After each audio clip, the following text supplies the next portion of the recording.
Halo, selamat datang. Hari ini kita akan coba lihat sesuatu yang beda, tapi dalam banget loh. Kita mau bahas soal perkembangan anak, tapi dari kacamata psikologi Islami. Ini bakal menarik banget nih. Oke, buat mulai, coba deh kita sama-sama renungkan pertanyaan ini. Psikologi modern itu kan udah ngasih kita banyak banget pemahaman yang keren ya. Tapi, apa itu udah semuanya? Udah lengkap ceritanya?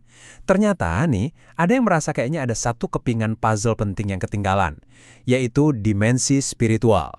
Nah, disinilah letak inti pembahasan kita. Idenya itu bukan buat mengganti yang udah ada, sama sekali bukan. Tapi buat mengintegrasikan, buat menyambungkan. Jadi ada upaya yang disebut islamisasi psikologi, yang tujuannya itu kayak membangun jembatan antara sains dan iman. Biar apa? Biar kita punya pemahaman yang jauh lebih utuh tentang siapa sih anak-anak kita ini sebenarnya. Jadi apa sih sebenarnya kerangka psikologi Islam ini? Gampangnya gini, tujuannya itu untuk membangun sebuah teori yang kompleks. Teori yang akarnya kuat dari prinsip-prinsip Islam, tapi di saat yang sama juga bisa nyambung, bisa melengkapi, dan bahkan bisa memperkaya sains modern buat memahami manusia secara lebih dalam lagi. Nah, ini dia salah satu perbedaan yang paling mendasar. Coba kita lihat. Dalam psikologi barat, fokus utamanya seringkali adalah kesuksesan individu di dunia ini.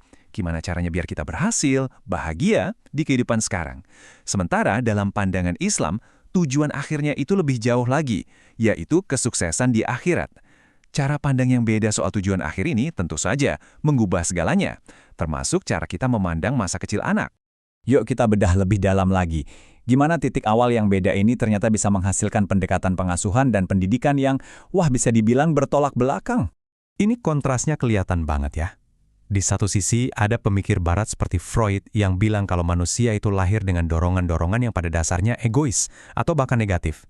Nah, di sisi lain, Islam datang dengan konsep yang namanya fitrah. Apa itu? Keyakinan bahwa setiap anak itu terlahir dalam keadaan suci, bersih, dan punya kecenderungan alami pada kebaikan. Beda banget kan? Implikasinya ke cara kita mendidik mereka jelas luar biasa besar. Hadis ini ngejelasin konsep fitrah dengan sangat indah. Jadi poin pentingnya apa? Dari sudut pandang ini, tugas kita sebagai orang tua itu bukan buat bikin anak jadi baik. Kenapa? Karena mereka pada dasarnya udah baik. Tugas kita itu adalah menjaga, merawat, dan memupuk kebaikan alami itu supaya nggak layu atau berbelok arah. Ada lagi nih bedanya. Kapan sih masa kanak-kanak itu berakhir? Kalau di psikologi barat, batasnya itu kan seringkali fleksibel ya. Bisa 16, 18, atau bahkan 21 tahun, agak abu-abu. Tapi dalam Islam, titiknya itu sangat jelas dan tegas, pubertas. Momen ini jadi penanda besar di mana seorang anak mulai memikul tanggung jawab dan akuntabilitasnya sendiri. Oke, sekarang gimana caranya kita pakai kerangka berpikir ini buat ngadepin salah satu tantangan terbesar zaman now? Yep, gempuran media yang luar biasa ke anak-anak kita. Dampak media ini tuh nyerang dari banyak sisi loh. Ada dampak fisik, ya jelas lah ya, kelamaan nonton bisa bikin kurang gerak. Terus ada dampak emosional, mereka bisa ikut sedih atau senang sama tokoh di film. Yang lebih bahaya lagi, dampak moral, saat gaya hidup yang gak sesuai nilai-nilai kita ditampilkan terus-terusan, sampai dianggap biasa. Dan tentu saja ada pengaruh besar ke cara mereka berpikir, ke kognitif dan juga perkembangan spiritual mereka. Dan ini bukan cuma kira-kira loh, datanya ada. Penelitian nunjukin kalau kebanyakan nonton TV secara pasif, itu bisa berdampak negatif buat perkembangan kognitif anak. Sebaliknya, kegiatan kayak membaca atau ikut program yang mendidik, itu justru bisa meningkatkan kemampuan berpikir mereka. Jadi intinya apa? Keseimbangan dan pilihan yang bijak. Itu kuncinya. Oke, kita tadi udah ngobrolin perkembangan yang normal. Terus gimana kalau ada tantangan khusus, misalnya soal disabilitas? Nah, perspektif Islam ini menawarkan cara pandang yang penuh dengan rasa walas asih dan juga memberikan konteks yang lebih luas untuk memahami isu ini. Dalam pembahasan ini, ada 3 disabilitas utama yang disorot, ADHD, autisme, dan disleksia. Dan poin yang mau ditekankan banget di sini adalah peran orang tua dan pendidik itu krusial banget.